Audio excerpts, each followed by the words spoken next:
my life is in your hands. Scared, man. I told you I got you, man. You got movies to film. Yeah, exactly. Put your seatbelt on. Your seatbelt on? Yeah, let me get it on. Hold up. Mine's on, by the way. Don't be fooled. Oh, it is on. Oh, I didn't see. All right. Yeah. So I was like, man, people are be saying I look soft. All right, got you. All right. Yeah, the studio. It's been a while. You know, you might come off with a little bit of writer's block. So we always got this thing about like keeping the pen though. Or this exercise, going there, doing 16 bars, going home. You know, always just keep moving. How I feel if it's been a while for you.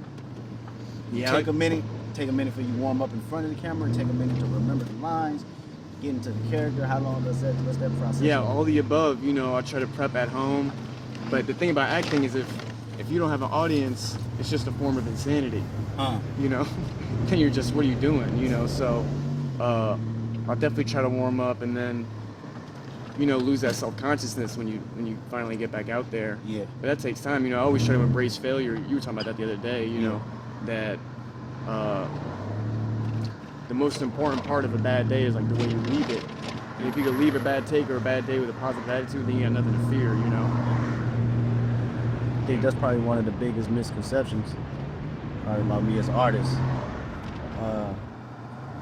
I'm always locked in and I'm always trying new things. Whether or not I like them is a whole nother conversation, but I have to keep the pen moving. You know, it's not from sanity. And it's also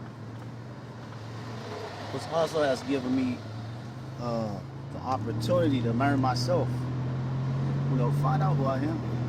You mean through the styles of expression or the actual lyricism or everything? I mean, because when we write, man, you gotta sit and go through the emotions and be vulnerable about it. You know, whether it's a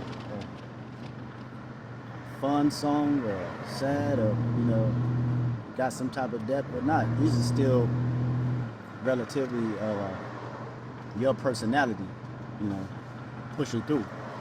And so a lot of these records I write, man, a lot of stuff I probably would never express or even known about myself if it wasn't for an instrumental behind it. With my projects, it'll always be that one record I feel like that I want everyone to hear, you know what I'm saying? In order to push the narrative or just the message and the tone that I want to get across. I can have so many other records that have different narratives and tones, you know, like reflection, right? To preserve a space for that one that I want everyone to hear, that's what pushes me, man. That's why I like The Man at the Garden and even the fact that it's at the top of the record. Yeah, that's how it felt like to me, you know. Also just being a fan of your music forever and knowing like, look at where you're at now, man. Like, it's this crazy Super Bowl halftime show. And you just keep climbing, bro. It's like amazing. Appreciate it, man. I mean that, bro. Yeah. Man in the Garden, I mean every word on that motherfucker, man. That's probably the easiest record to write. You know? And I figured out who I am in this present moment, you know?